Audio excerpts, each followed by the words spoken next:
Hello, everyone. This is Hannah, as you know, and Melody has joined me this evening, and we are going to be doing a bit of an interview to expand on the lovely testimony that Melody shared on Sunday. So we're just gonna start. So, Mel, can you do a Yeah, bit of a recap on what you talked about on Sunday? on Sunday, sure. On Sunday, we were all discussing about the painfulness of discipline.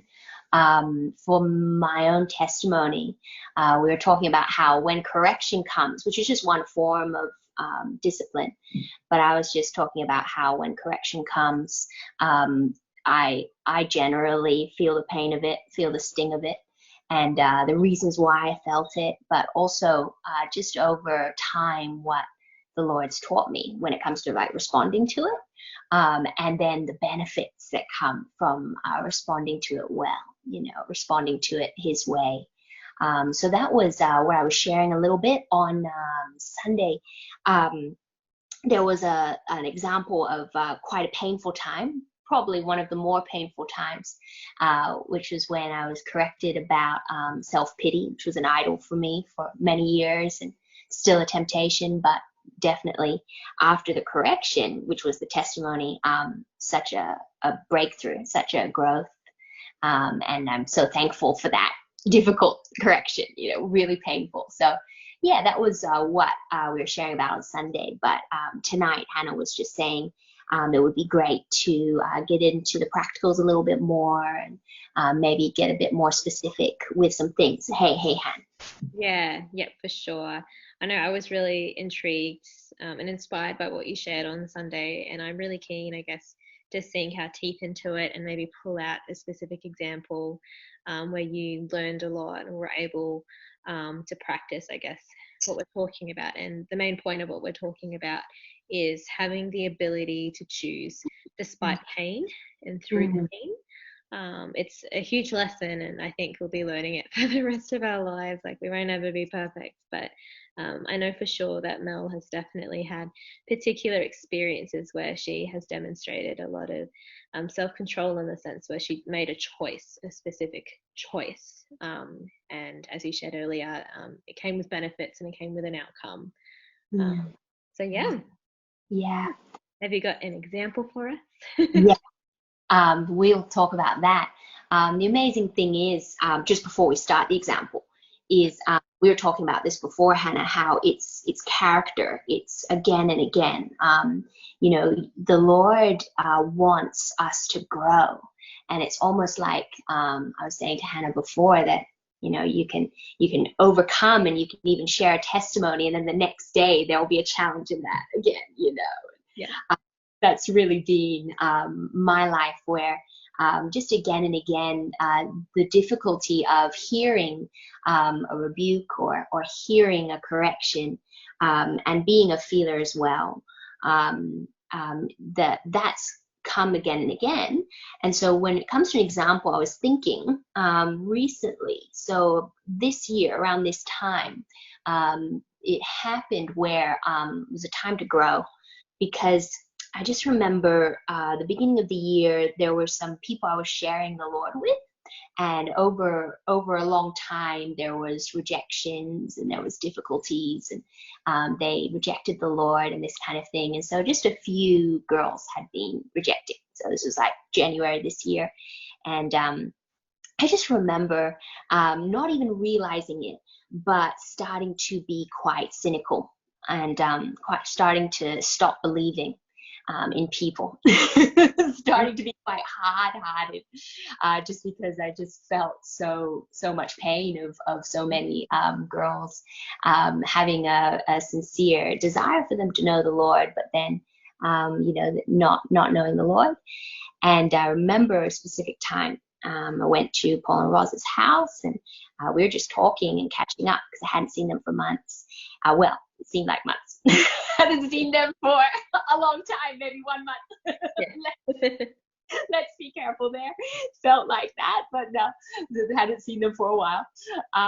And we had a nice chat, but then I think somehow it came up, something about one of the girls, and I said something to them along these lines. I said, oh, look, I just don't believe people anymore. I just don't believe in women anymore, or something, people, women, something, but I just don't believe them anymore.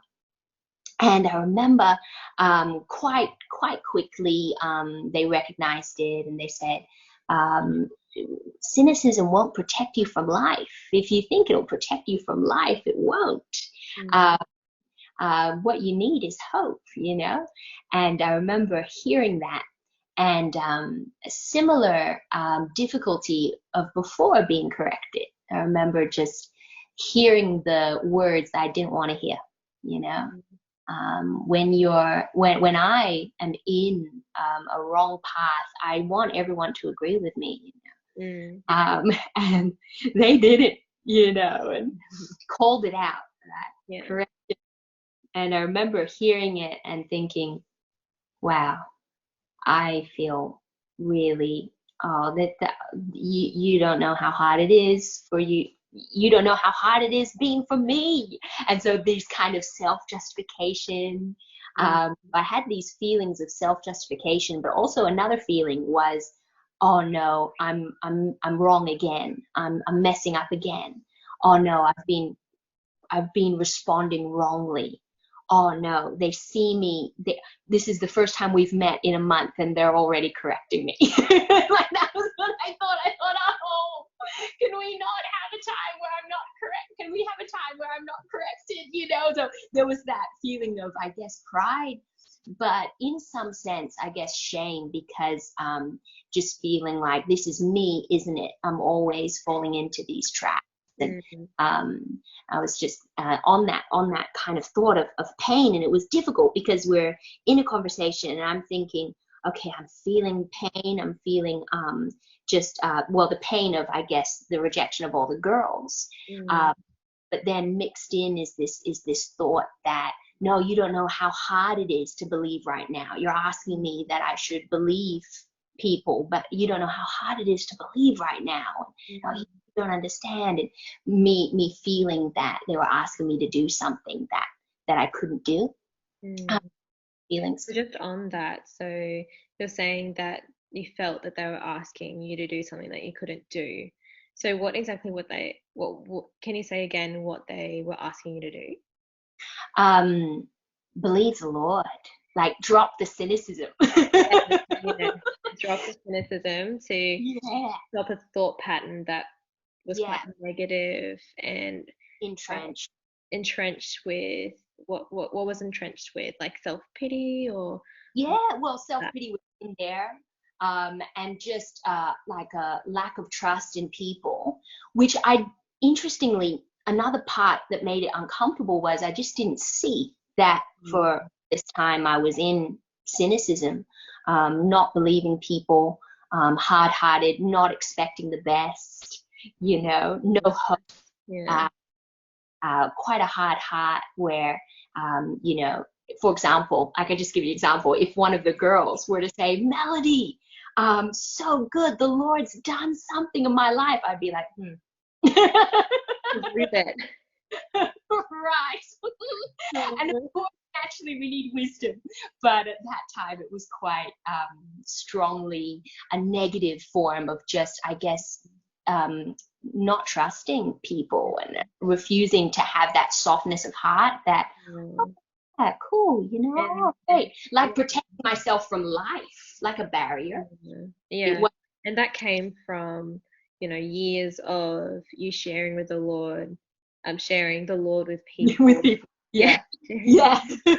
sharing the Lord with people so much, and many came to the Lord, but many didn't in a way, or a few didn't. So, That's it.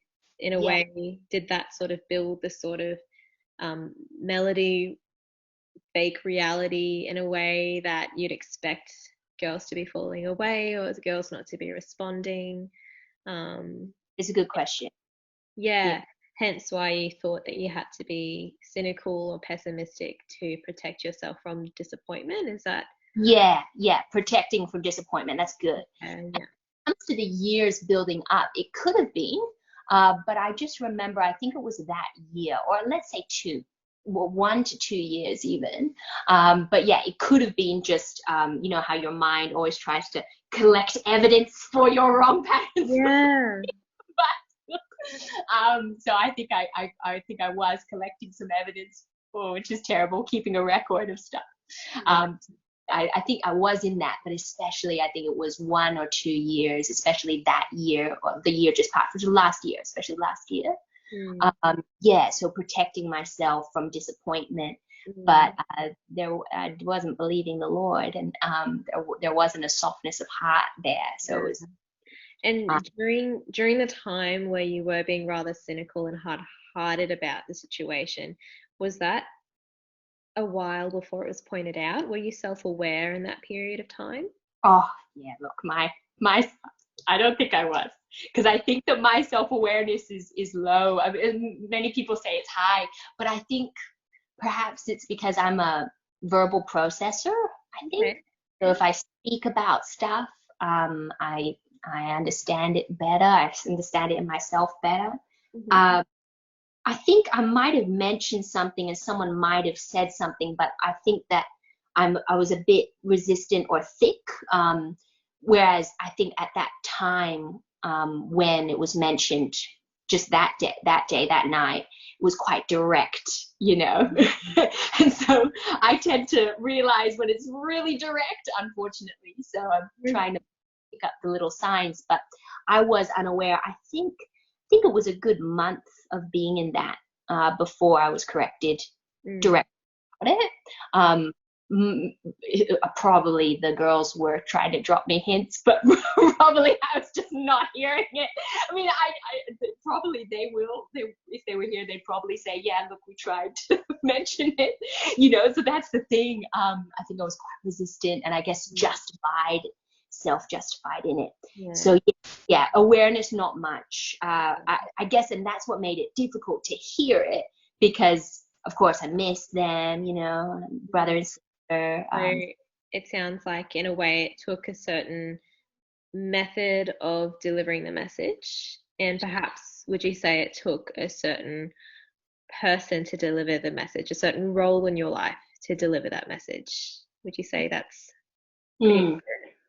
So you Oh, mentioned that it had to be direct, and it was direct coming was from no, and it was yeah, coming from people that are discipling you, that guiding helped you in a definitely. like a authoritative role in a way. Yeah. That, yeah, no, it helped definitely. The shame was a little bit there because I guess, yeah, well, they've just seen so many of my wrongs, but it's just a recurring, it's a recurring truth that, look, you know, yeah, I'm loved, right? So it was difficult to hear it from role models or people discipling me because there's just so much history, but at the same time so encouraging as well, because you know I know that they know me. uh, Mm. yeah, so definitely it helped. When it comes to correction, I guess, with the Lord, he gives it in so many ways, which is part of the journey. You know, we can all be learning from the Lord in so many different ways, but definitely discipleship, there's such a wonderful thing about that, you know, Mm. which I was really blessed. So that time, definitely, it was through a discipleship Yeah. relationship. Yeah, Do you yeah, think you received it differently? For example, do you think you would receive it differently, for example, today than you would 5 years ago? yeah. Thank God. Oh, thank God.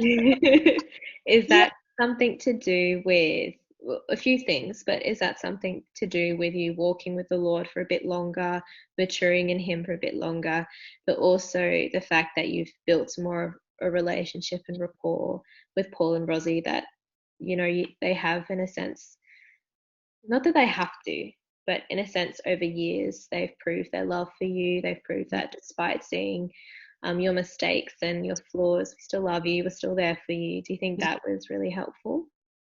yes, definitely. So you mentioned two factors, I think, maybe more, but but the two factors definitely helped. So regarding knowing the Lord for longer, oh, helped so much because basically reacted quite quickly to this correction in the Lord's way. So reacted in the Lord's way with this correction. In other times of being corrected, and it's been this huge lag before I finally submit to the Lord, you know, which which is just showing how much training needed to be done, and even now there's more training to be done. But I think that with knowing the Lord more, there's been a training involved there. So just choosing over time and learning to recognize, I'm feeling pain. I'm feeling really uncomfortable. My emotions are, spiking up. Um, I recognize this. This has happened before. This is not the first time. So that's helped a lot. Because I think that at first, in the beginning, I wasn't aware of how tricky my own feelings were. How deceptive my own emotions were, saying, run, get out of here, run, and it's like, no, hang on, this isn't someone who's going to destroy me. You know what I mean? This isn't destruction. The Lord is bringing life, like the Lord is bringing salvation. So it helped a lot, just learning to recognize it. So training over time really So helped. let's go a bit more into the training. So what exactly did that look like? What are some things even that worked well, and even some things that didn't work so well that you had to adjust? Like what specifically do over time? Yes. Yeah. Okay, great. Okay, so over time, seeing the process for what it was. So I was always told, which many of us have learned this truth, about work where God's working. What's God doing? So whenever there was a failure or a difficult correction, I was kind of trained by the people sharing with me to really see, what does God want to do here? Let God do that work. So I guess that was the first step. Let God do what he wants to do. And then learning to not be afraid of my emotions. So, oh no, I'm getting emotional now. It's over. It's over. Relate. I can so relate. Oh, yes. I think every feeler can. All you feelers out there. Can I hear your voices? Yeah. So the fear that, oh look, I'm overcome. There's no way out of this now. We've started this track of emotions. There's no going back. So before I was afraid, I felt like I didn't have an ability to stop the emotions or anything. But I was trained, that when the emotions come, that's pain, but we need to recognize what's truth and what's lies. So in that pain and in that difficulty, the emotion could be lying to you, which was a new idea for me, because I I understand thoughts better, but with the emotions, sometimes it's hard to pick, like, what's going on? And, hey, how are you going? I don't actually know, because it's an emotion. But just learning that, okay, this shame, for example, shame, what is that? Is that shame lying? It probably is. So learning very early on, don't trust yourself in the sense, right? I mean, I know it's not what the world likes to hear. Don't trust yourself. An unbeliever would hate that statement, right? But what was your point of reference when you were faced with two feelings or two concepts? For example, shame, like, oh no, I've done something wrong, or the other option being, for example, I'm not perfect, but he loves me, or something like that. And you're weighing up what to believe. What's your point of reference? How did you choose the right one? Yeah, so good. Okay. I found really great comfort that, I guess, choosing whatever he says, that's reality. So with point of reference, it really helped when I could have a scripture. It really helped because I just couldn't argue with it, because if someone else was sharing and they said something, I would be challenged that, well, how do you know that's from the Lord? Like, You're probably more optimistic than he is, for example, but learning, wow, this isn't an understatement. He really has taken everything. And this is an interesting thing, Han, when you're saying what's the point of reference. So the word of the Lord, right? But also added to that, why is it such a point of reference? Just understanding that if we're, for me, this is for me personally, I learned quite early on that if I'm not taking that, the Lord just gave me an understanding. Oh, I'm actually saying that he's either lying or he's joking, which is something I shared a little bit on Sunday. Mm. But to say that the Lord's lying, that's pretty serious, Like, I don't want to do that. But to recognize that my emotions were doing that, even when I wasn't aware of it, but to realize it, that was really helpful. That hang on, my emotions are saying that the Lord doesn't mean what he says. And I realized, wow, Lord, I really don't want to reject you in this way, and I would process it that way. That helped me a lot because I'm a little, well, I mean, this is a good thing. I'm simple-minded, I guess, in a good way, that it's just, am I following the Lord or am I not? But to recognize that, oh, my emotions actually are leading me to follow or leading me not to follow. Hang on, they shouldn't be leading. Hang on. That was a really good understanding. And just to point out as well, something that came to mind is that pain isn't just for the feelers, in a sense. Pain can look like drowning in your emotions, being tempted and influenced by emotions to go a certain way or a certain track. But it can also look like thought life, and you can be drowning with a certain challenging thought, and that's a very painful thought. It can be a physical thing, like pain looks differently, people respond differently to different types of pain, but perhaps for us, because we're high level feelers, we're thinking like deep emotional pain and like relational injuries and just super like feeler based type of pains. Yeah, but just thought I'd point that out, that it's not always emotions. It could look like thoughts. Yeah, good. Something you want to escape. Hey, something Yeah. you don't want to go there, and Yeah. it might be that huge feeling, but you just don't want to. You just don't want it. You want to avoid. Yeah. Yeah, for example. Another question I have for you is, how did the Lord behave during this time? How did he respond to you? What was his demeanor like? Like, how did he interact with you? What was his expression? Like, what did that look like for you? Yeah, great. So maybe going back to that example, do you reckon?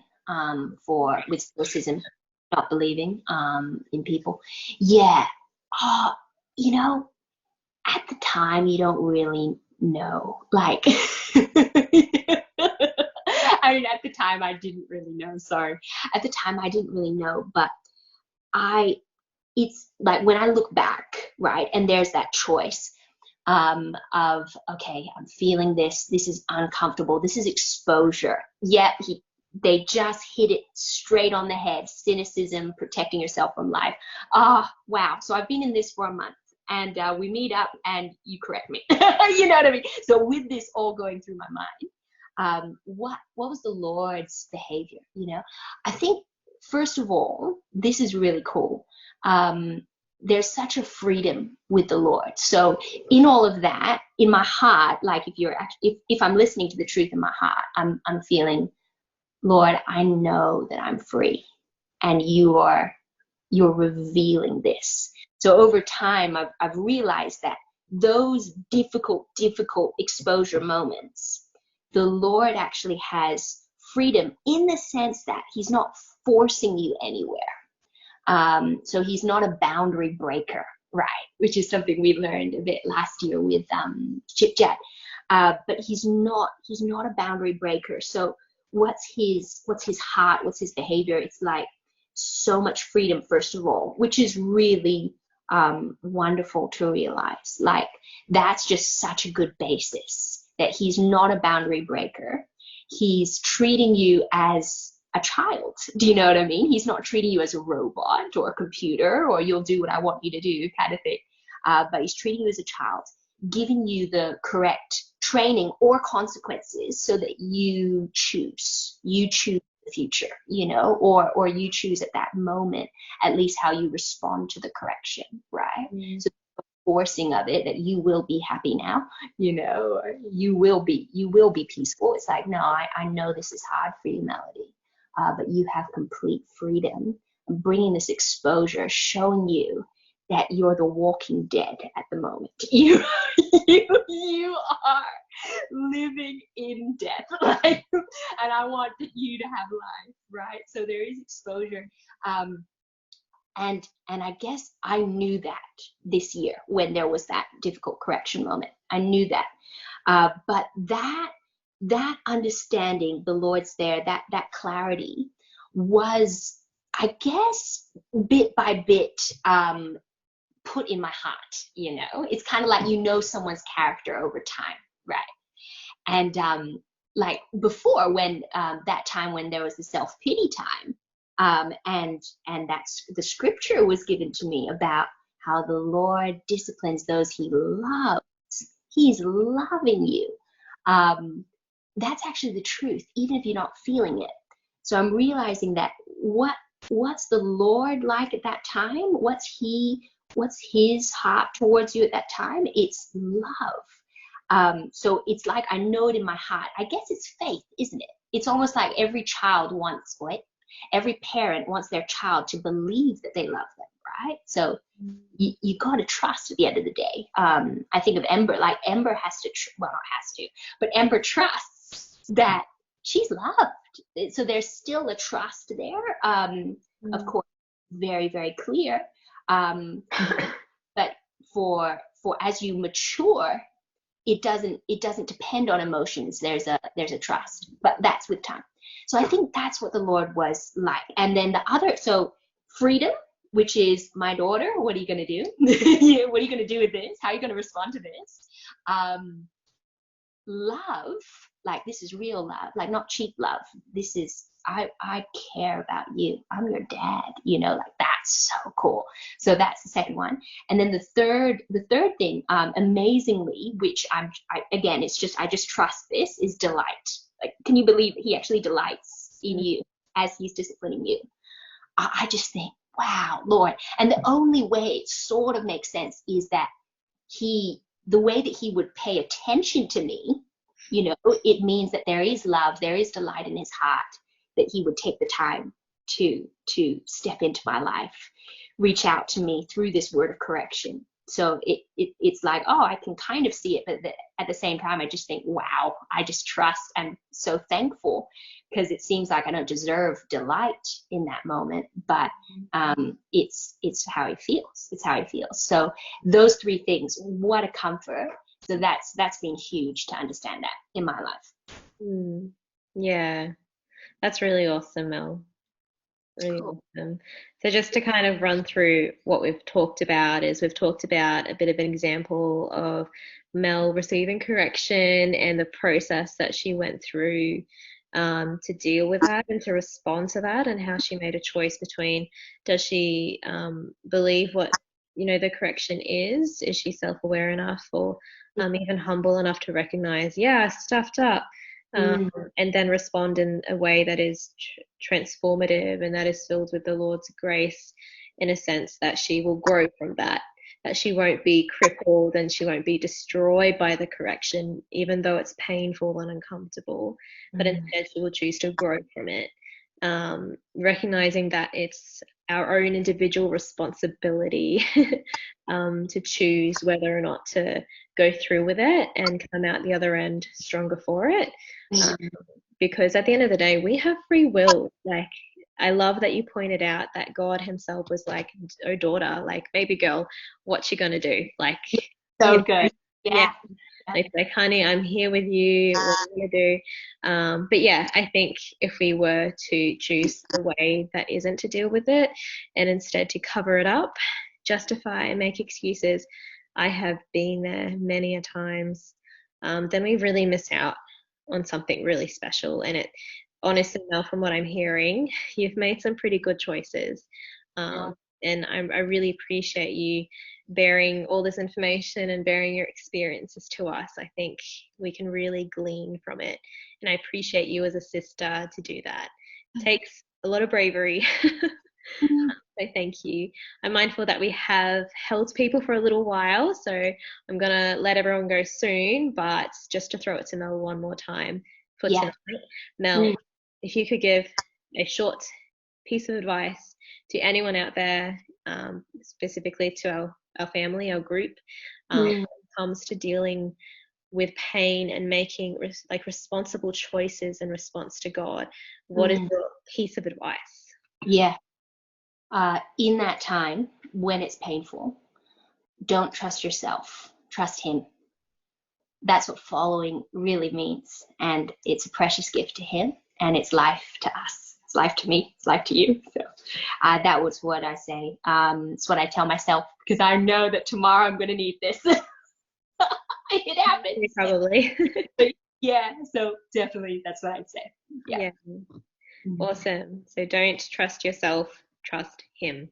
Yeah. The simplicity. I love its controversialness Mm. as well Mm. in this day and age. But Yeah. we weren't really made to fit into the world, hey? Oh, good. Yeah, I Yeah, agree. let's be set apart. Yeah. Let's glean from what Mel has shared. I'm sure if you have any questions, reach out to Mel.